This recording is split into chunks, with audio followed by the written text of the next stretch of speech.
Chapter 1. My First Sea Journey. Before I begin my story, I would like to tell you a little about myself. I was born in the year 1632, in the city of York in the north of England. My father was German, but he came to live and work in England. Soon after that, he married my mother, who was English. Her family name was Robinson. So when I was born, they called me Robinson after her. My father did well in his business, and I went to a good school. He wanted me to get a good job and live a quiet, comfortable life. But I didn't want that. I wanted adventure and an exciting life. I want to be a sailor and go to sea, I told my mother and father. They were very unhappy about this. Please don't go, my father said. You won't be happy, you know. Sailors have a difficult and dangerous life. And because I loved him, and he was unhappy, I tried to forget about the sea. But I couldn't forget. And about a year later, I saw a friend in town. His father had a ship, and my friend said to me, "We're sailing to London tomorrow. Why don't you come with us?" And so, on September the 1st, 1651, I went to Hull, and the next day we sailed for London. But a few days later, there was a strong wind. The sea was rough and dangerous, and the ship went up and down, up and down. I was very ill and very afraid. "Oh, I don't want to die," I cried. "I want to live. If I live, I'll go home and never go to sea again." The next day, the wind dropped, and the sea was quiet and beautiful again. "Well, Bob," my friend laughed, "how do you feel now? The wind wasn't too bad." "What?" I cried. "It was a terrible storm." "Oh, that wasn't a storm," my friend answered. "Just a little wind. Forget it. Come and have a drink." After a few drinks with my friend, I felt better. I forgot about the danger and decided not to go home. I didn't want my friends and family to laugh at me. I stayed in London for some time, but I still wanted to go to sea. So, when the captain of a ship asked me to go with him to Guinea in Africa, I agreed. And so I went to sea for the second time. It was a good ship, and everything went well at first, but I was very ill again. Then, when we were near the Canary Islands, a Turkish pirate ship came after us. They were famous thieves of the sea at that time. There was a long, hard fight, but when it finished, we and the ship were prisoners. The Turkish captain and his men took us to Salé in Morocco. They wanted to sell us as slaves in the markets there. But in the end, the Turkish captain decided to keep me for himself and took me home with him. This was a sudden and terrible change in my life. I was now a slave, and this Turkish captain was my master.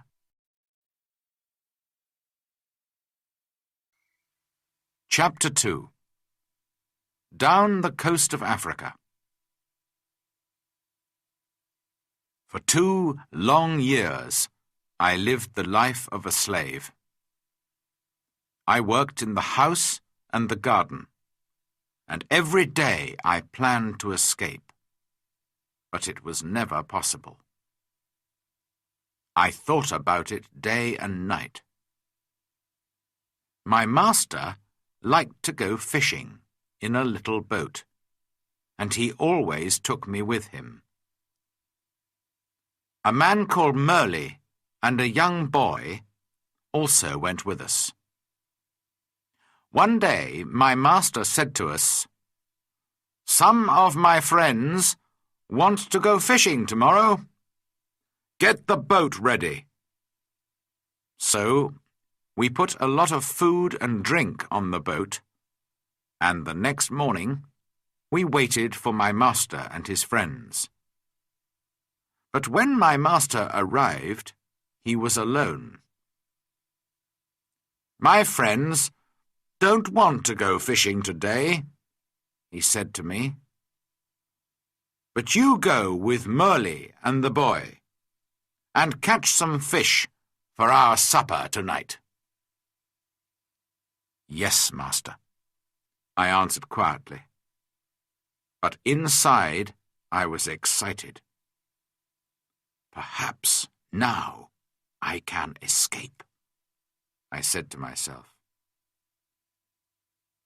My master went back to his friends, and we took the boat out to sea. For a time we fished quietly, and then I moved carefully behind Merle and knocked him into the water. "Swim!" I cried. "Swim to the shore!" My master liked to shoot seabirds, and so there were guns on the boat. Quickly, I took one of these guns.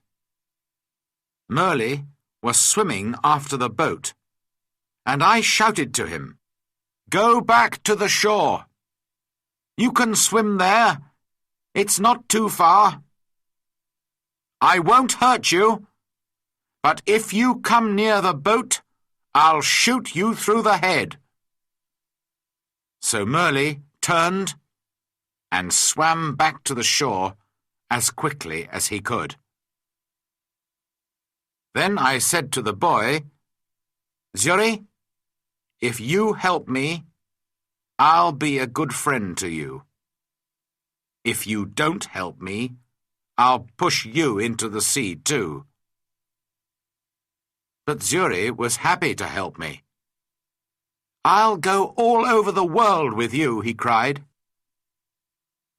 I wanted to sail to the Canary Islands, but I was afraid to go too far from the shore. It was only a small boat, and so we sailed on south for some days. We had very little water, and it was dangerous country here, with many wild animals. We were afraid, but we often had to go on shore to get more water. Once I used a gun to shoot a wild animal. I don't know what animal it was, but it made a good meal.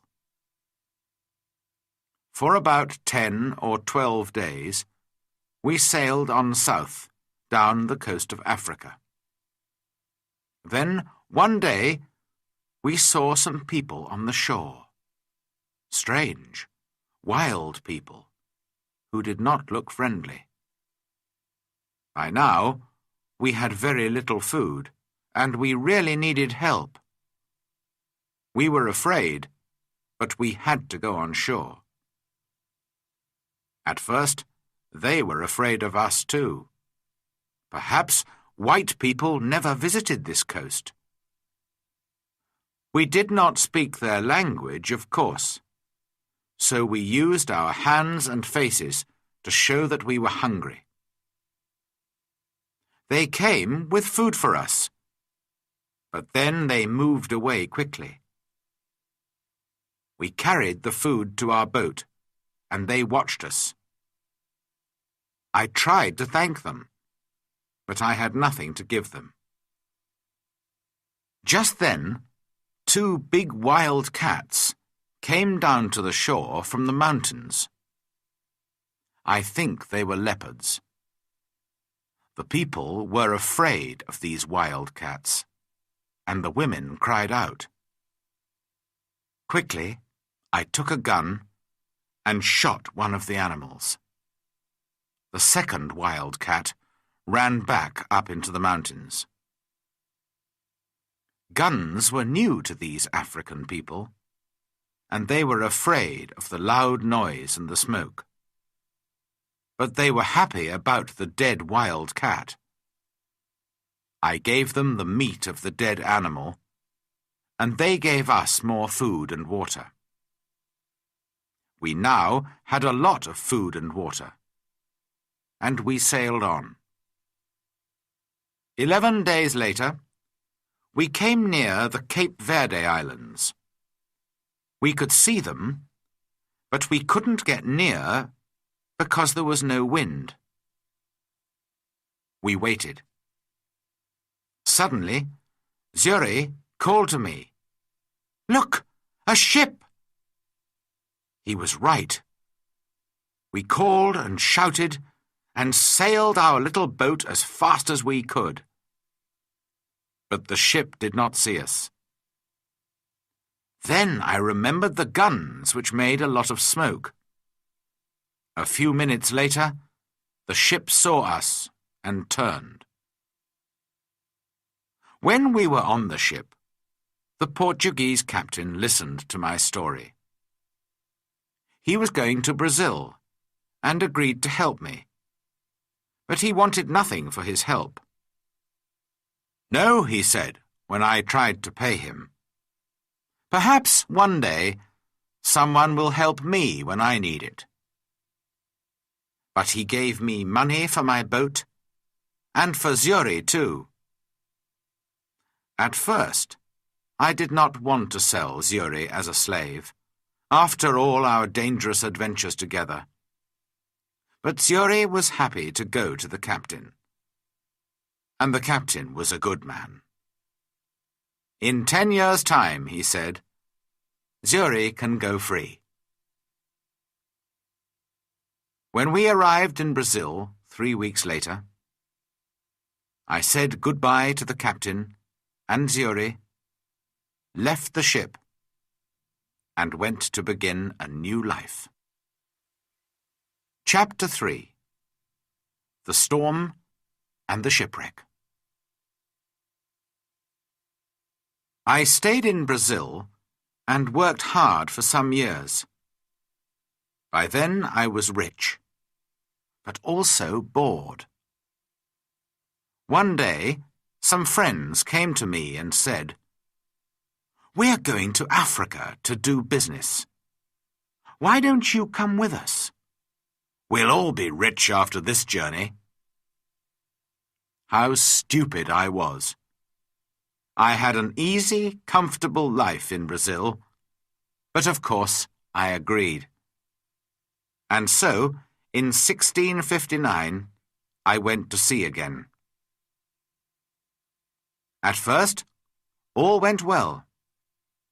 But then there was a terrible storm. For 12 days the wind and the rain didn't stop. We lost 3 men in the sea, and soon the ship had holes in its sides. "We're all going to die this time," I said to myself. Then one morning, one of the sailors saw land. But the next minute, our ship hit some sand just under the sea. The ship could not move, and we were really in danger now. The sea was trying to break the ship into pieces, and we had very little time. Quickly, we put a boat into the sea and got off the ship. But the sea was very rough, and our little boat could not live for long in that wild water. Half an hour later, the angry sea turned our boat over, and we were all in the water. I looked round for my friends, but I could see nobody. I was alone. That day I was lucky, and the sea carried me to the shore. I could not see the land, only mountains of water all around me. Then, suddenly, I felt the ground under my feet. Another mountain of water came, pushed me up the beach, and I fell on the wet sand. At first, I was very thankful to be alive. Slowly, I got to my feet and went higher up the shore. From there, I looked out to sea. I could see our ship, but it was wrecked, and there was nobody near it. There was nobody in the water. All my friends were dead.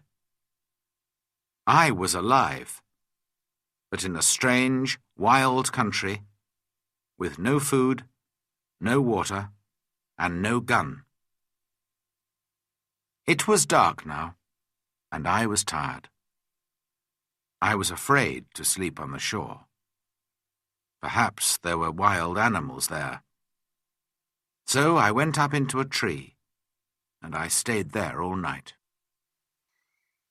Chapter 4. A New Life on an Island. When day came, the sea was quiet again.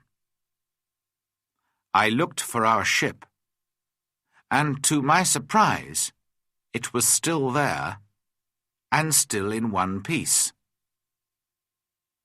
I think I can swim to it, I said to myself.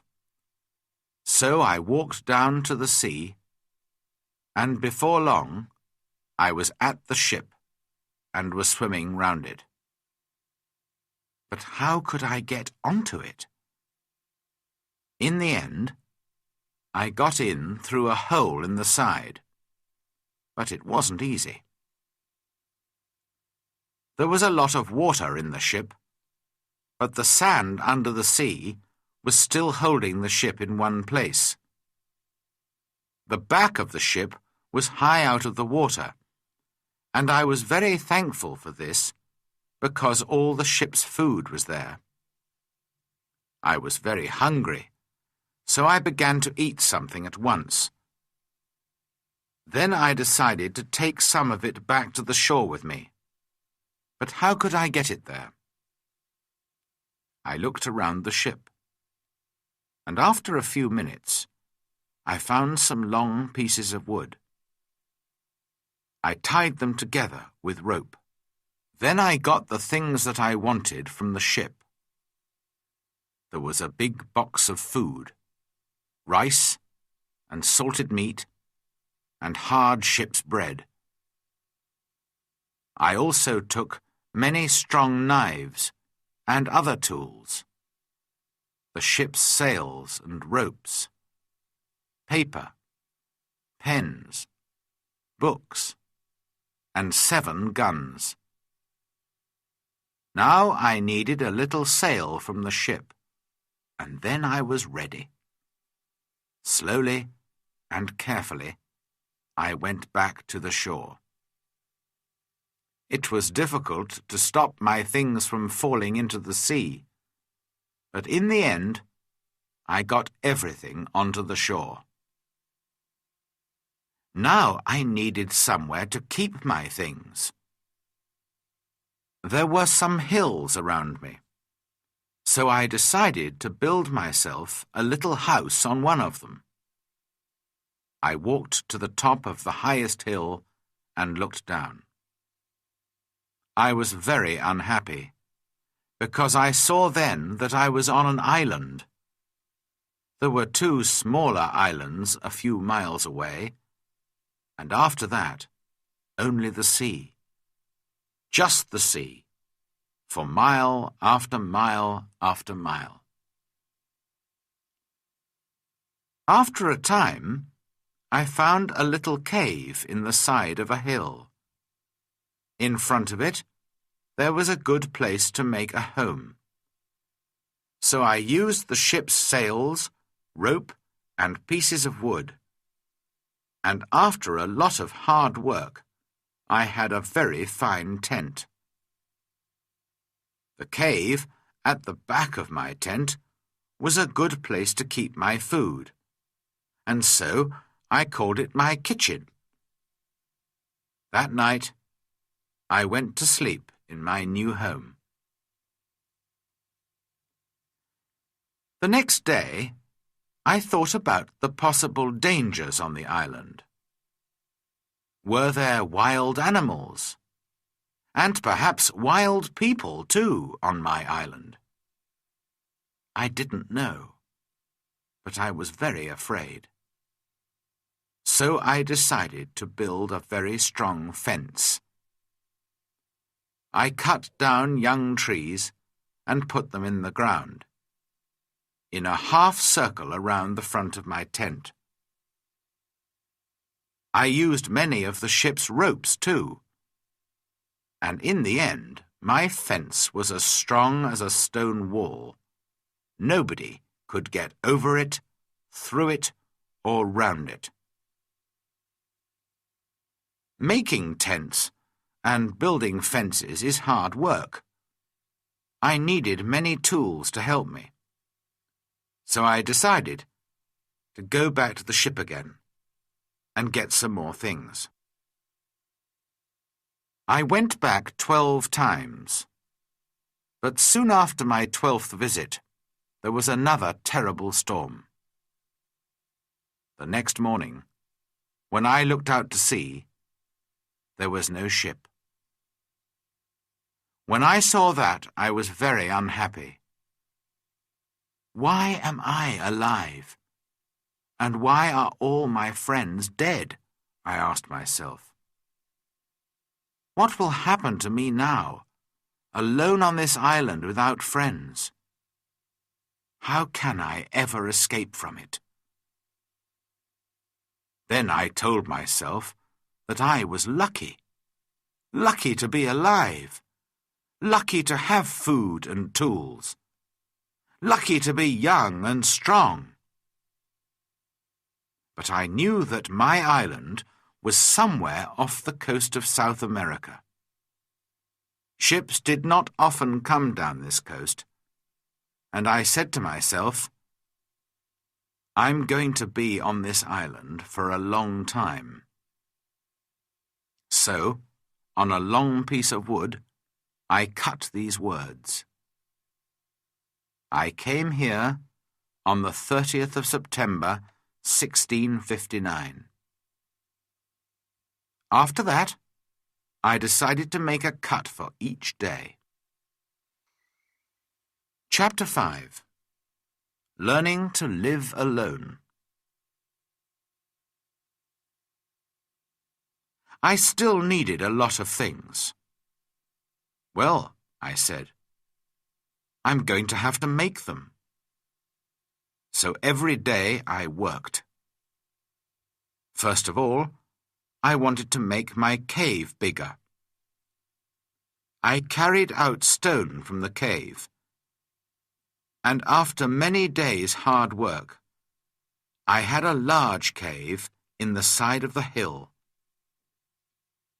Then I needed a table and a chair, and that was my next job. I had to work on them for a long time. I also wanted to make places to put all my food and all my tools and guns. But every time I wanted a piece of wood, I had to cut down a tree. It was long, slow, difficult work. And during the next months, I learnt to be very clever with my tools. There was no hurry. I had all the time in the world. I also went out every day, and I always had my gun with me. Sometimes I killed a wild animal, and then I had meat to eat. But when it got dark, I had to go to bed because I had no light. I couldn't read or write because I couldn't see. For a long time, I didn't know what to do. But in the end, I learnt how to use the fat of dead animals to make a light. The weather on my island was usually very hot, and there were often storms and heavy rain. The next June, it rained all the time, and I couldn't go out very often. I was also ill for some weeks, but slowly I got better. When I was stronger, I began to go out again. The first time, I killed a wild animal, and the second time, I caught a big turtle. I was on the island for 10 months before I visited other parts of it. During those months, I worked hard on my cave and my house and my fence. Now I was ready to find out more about the rest of the island. First, I walked along the side of a little river. There I found open ground without trees. Later, I came to more trees with many different fruits. I decided to take a lot of the fruit and to put it to dry in the sun for a time. Then I could keep it for many months. That night, I went to sleep in a tree for the second time, and the next day I went on with my journey. Soon, I came to an opening in the hills. In front of me, everything was green, and there were flowers everywhere.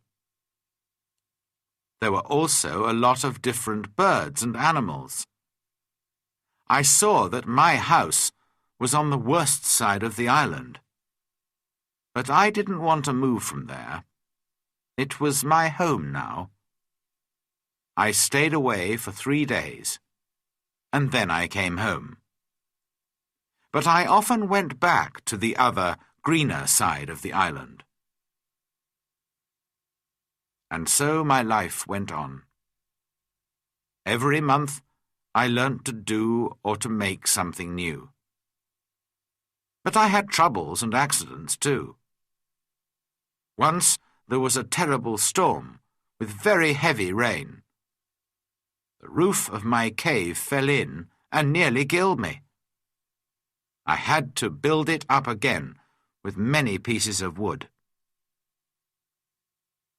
I had a lot of food now. I cooked it over a fire or dried it in the sun. So I always had meat during the rainy months when I could not go out with a gun. I learnt to make pots to keep my food in. But I wanted very much to make a harder, stronger pot, a pot that would not break in a fire. I tried many times, but I could not do it. Then one day I was lucky. I made some new pots and put them in a very hot fire. They changed colour, but did not break. I left them there for many hours, and when they were cold again, I found that they were hard and strong. That night I was very happy. I had hot water for the first time on the island. By then, I also had my own bread. That was luck too. One day I found a little bag. We used it on the ship to keep the chickens food in. There was still some of the food in the bag, and I dropped some of it onto the ground. A month later, I saw something bright green there. And after 6 months, I had a very small field of corn. I was very excited. Perhaps now I could make my own bread. It was easy to say, but not so easy to do. It is a lot of work to make bread from corn. Many people eat bread, but how many people can take corn from a field and make bread out of it without help?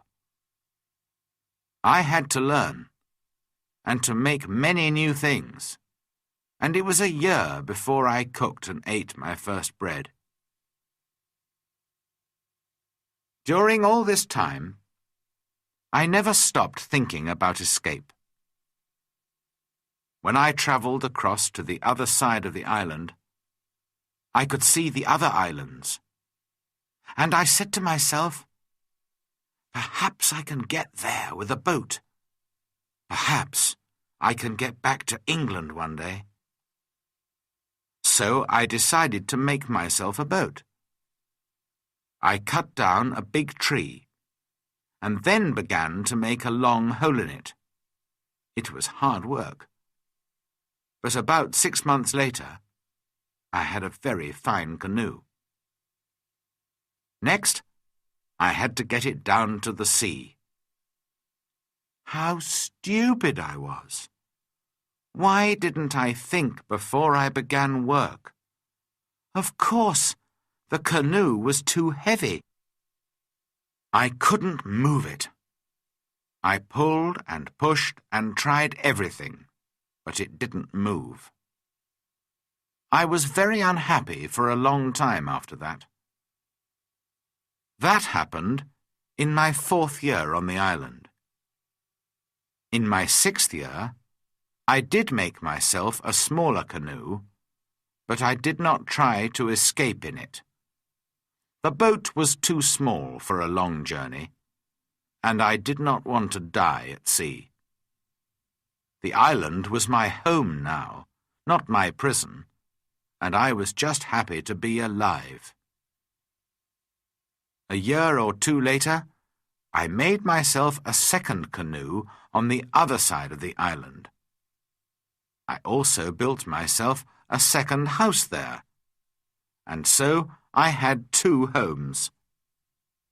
My life was still busy from morning to night. There were always things to do or to make. I learnt to make new clothes for myself from the skins of dead animals. They looked very strange, it is true, but they kept me dry in the rain.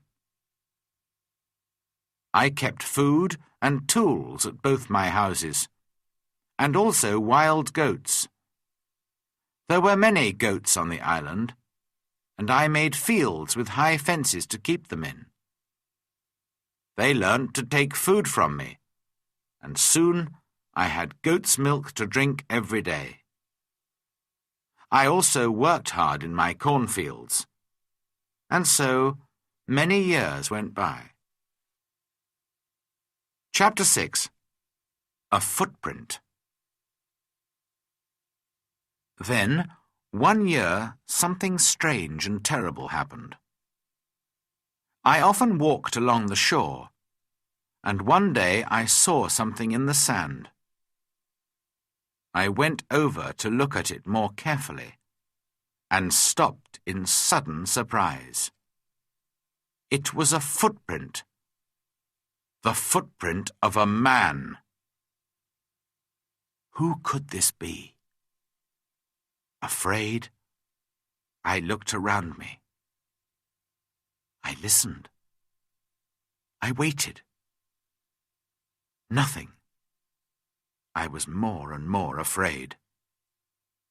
Perhaps this man was one of those wild people who killed and ate other men.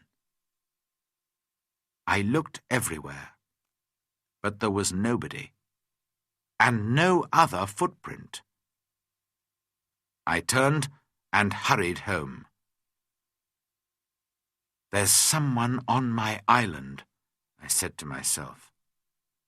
"Perhaps he knows about me.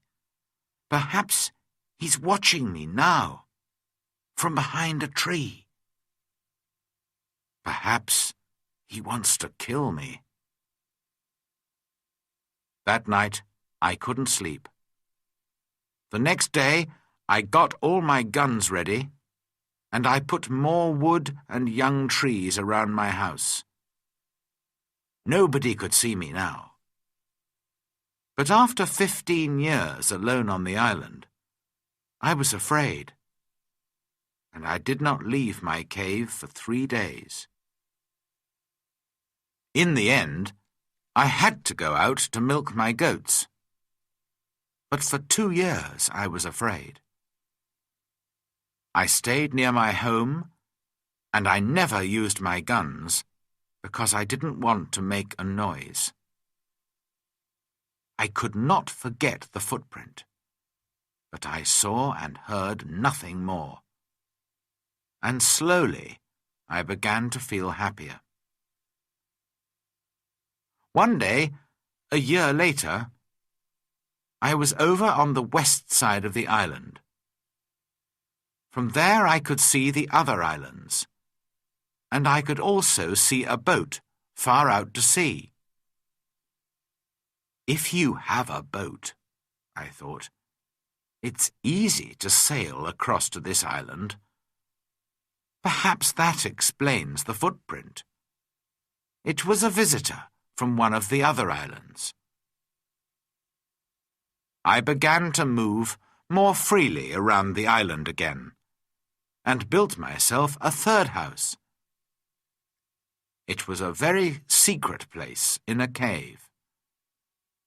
No wild man will ever find that, I said to myself. Then one year, something happened which I can never forget.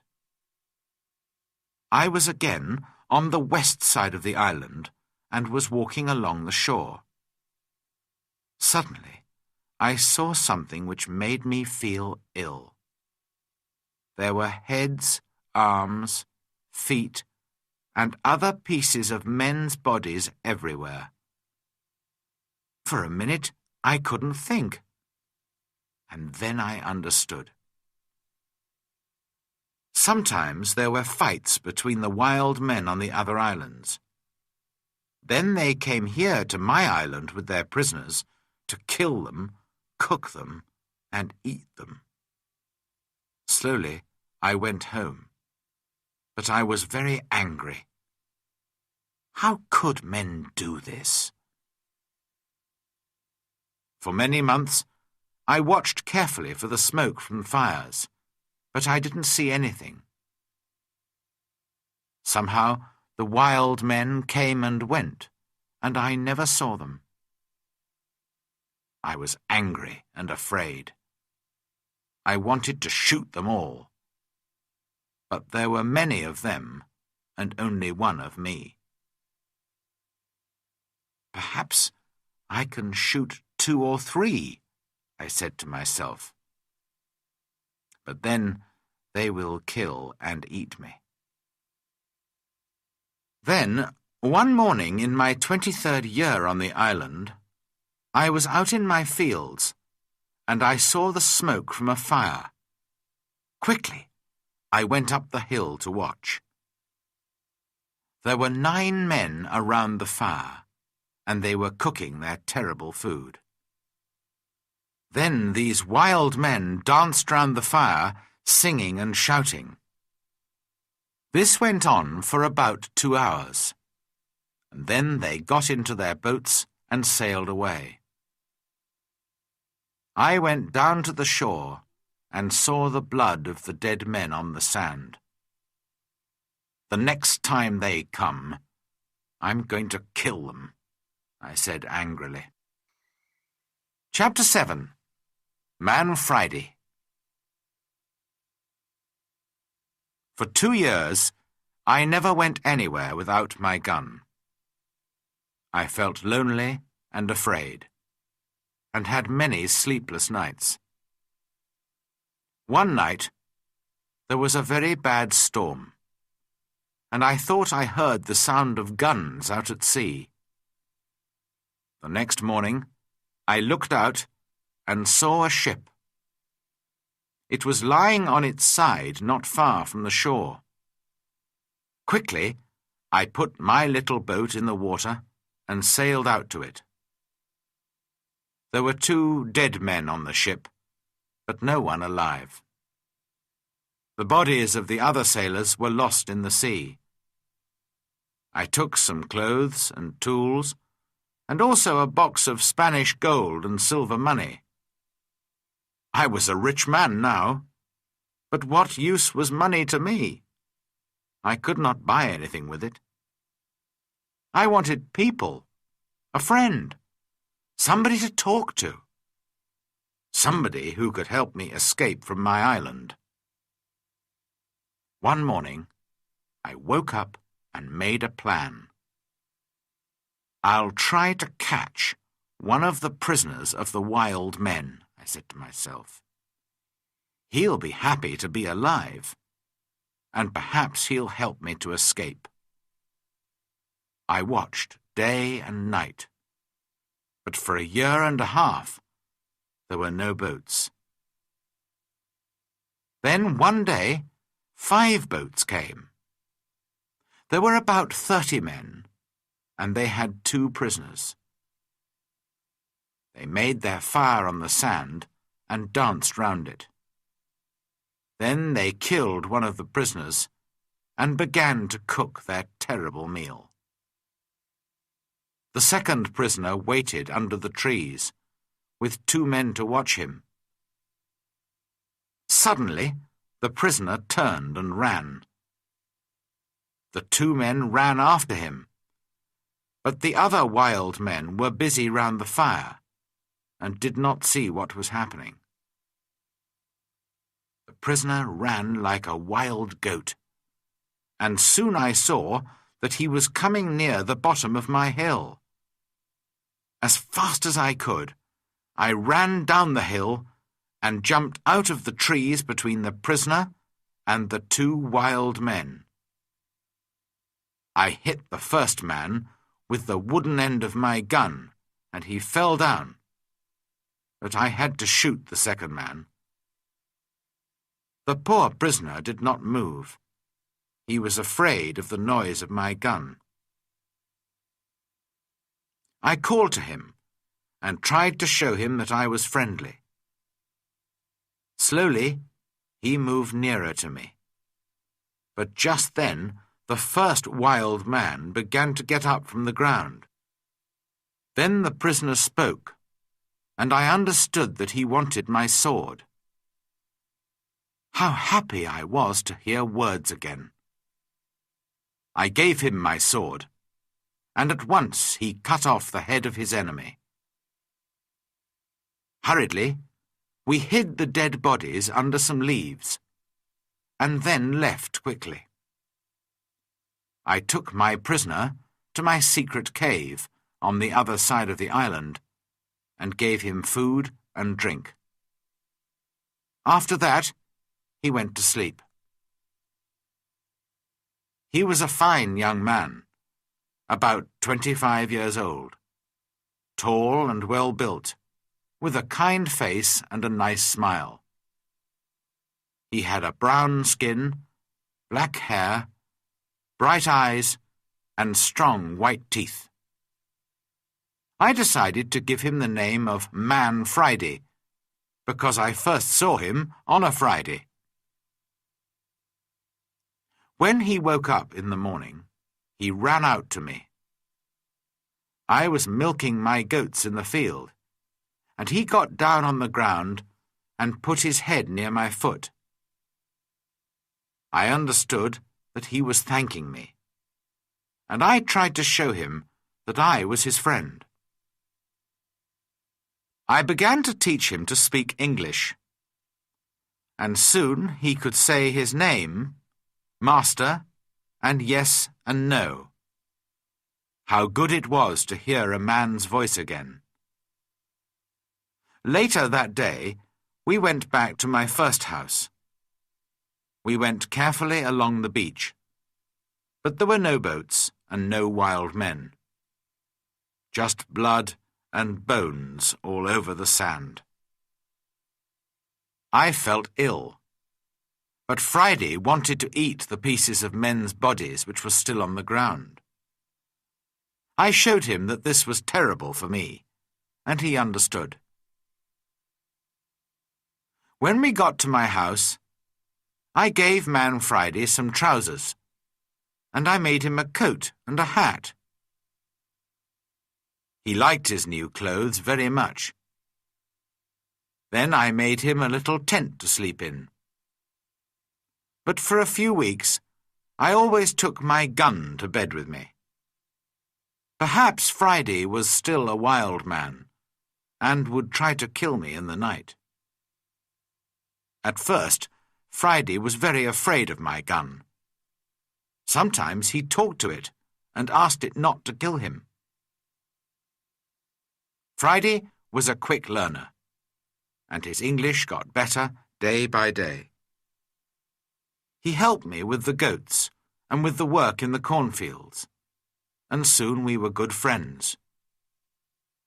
I enjoyed teaching him, and most of all, having a friend to talk to. This was the happiest of all my years on the island. Friday and I lived together happily for 3 years. I told him the story of my adventures and about life in England, and he told me about his country and his people. One day we were at the top of the highest hill on the island, and we were looking out to sea. It was a very clear day, and we could see a long way.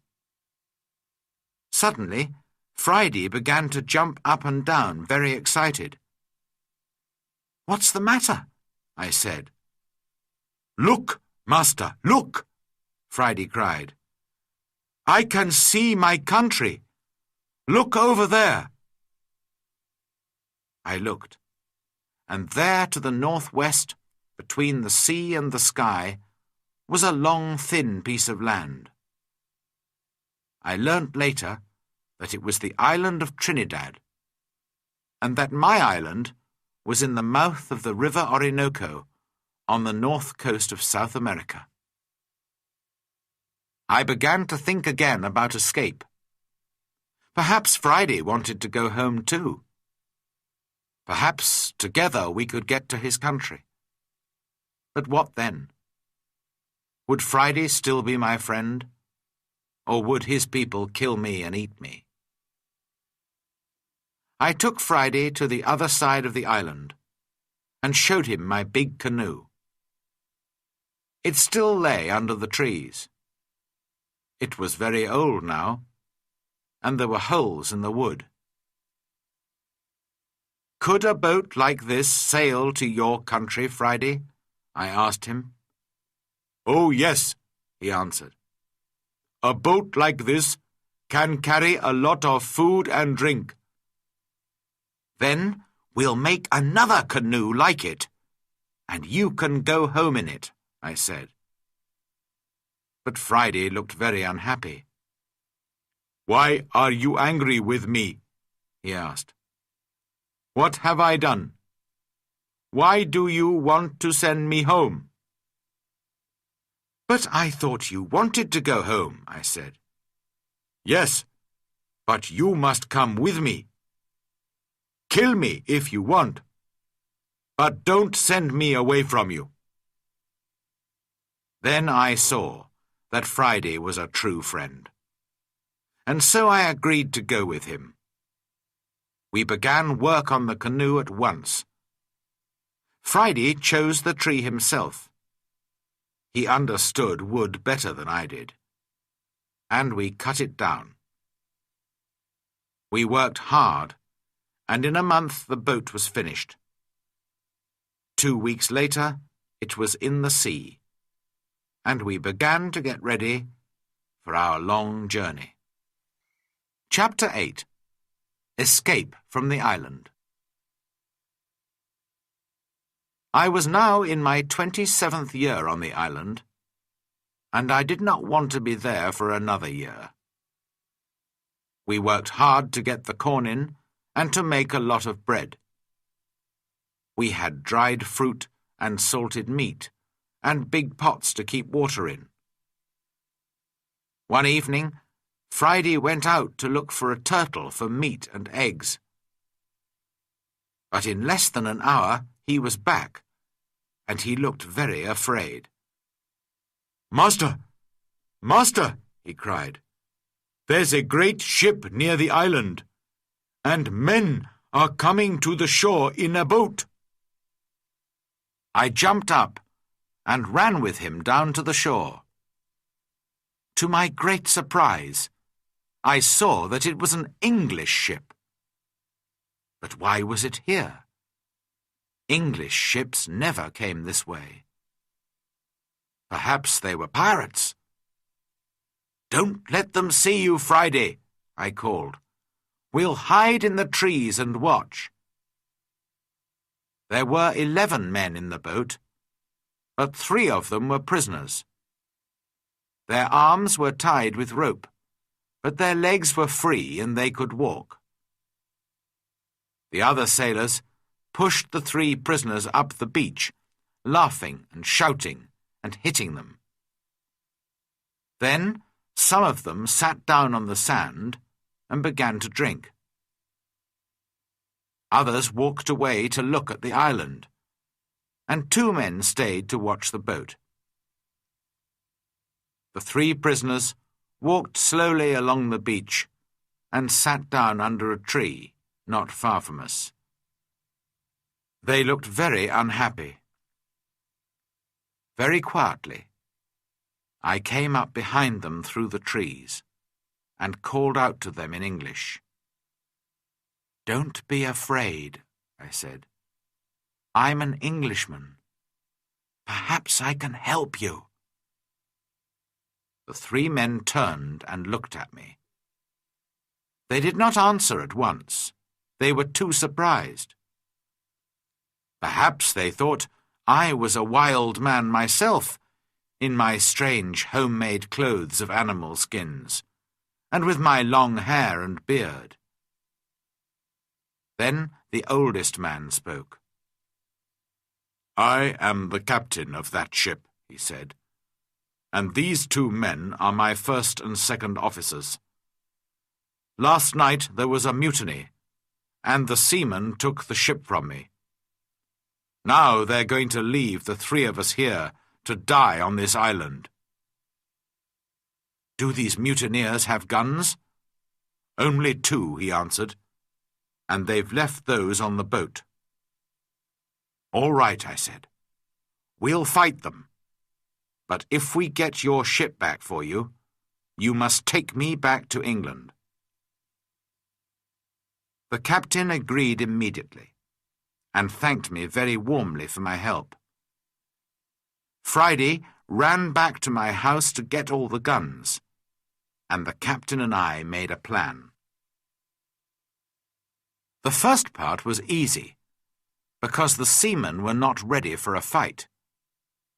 We shot the 2 men at the boat, and the captain shot another man.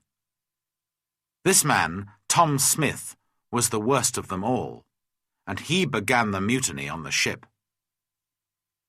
Then the captain talked to the other 5 men, and they agreed to help him. They did not really want to be mutineers, but they were afraid of Tom Smith. "Now," I said to the captain, "we must get back your ship. How many men are on it?" 26, the captain replied. "And they will fight hard because they won't want to go home. It is death for all mutineers in England. But not all the men are bad. I'm sure that some of them will help me."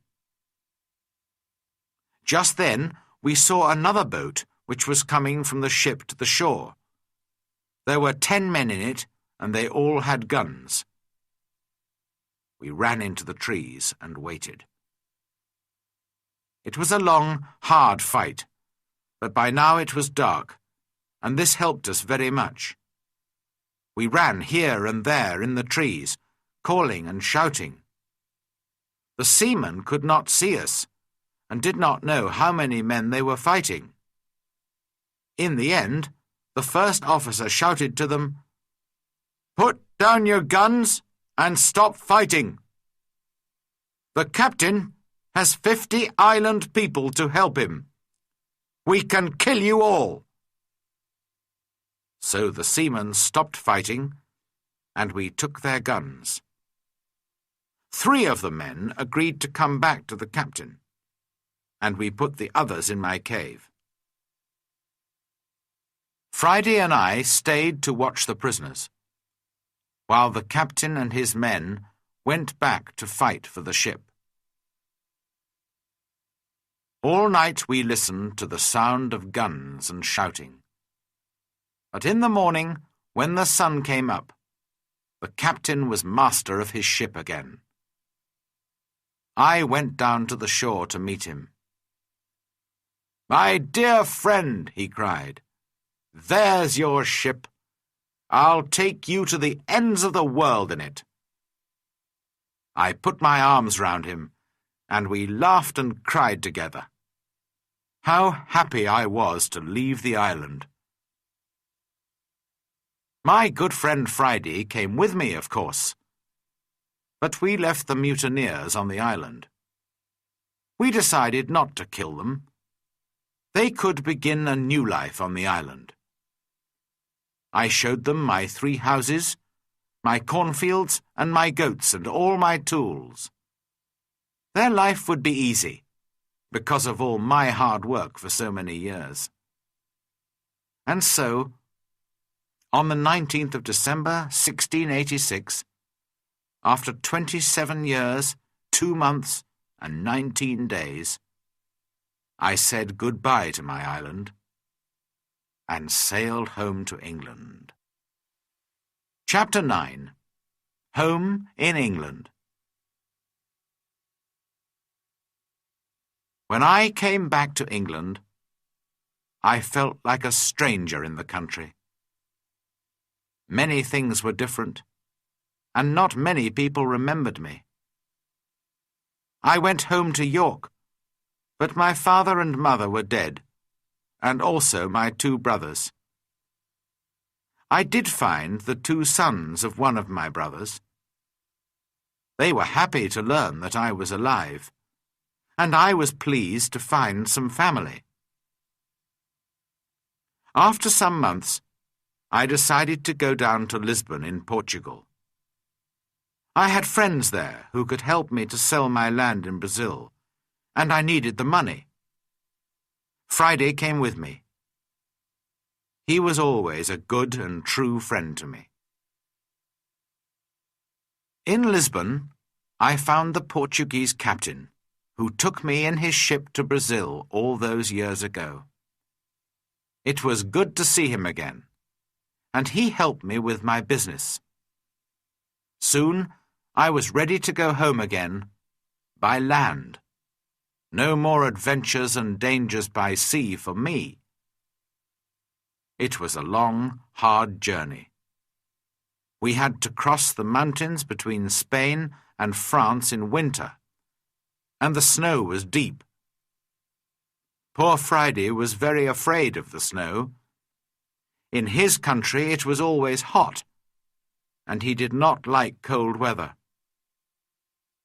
Back in England, I found a house and began to live a quiet life. My 2 nephews came to live with me.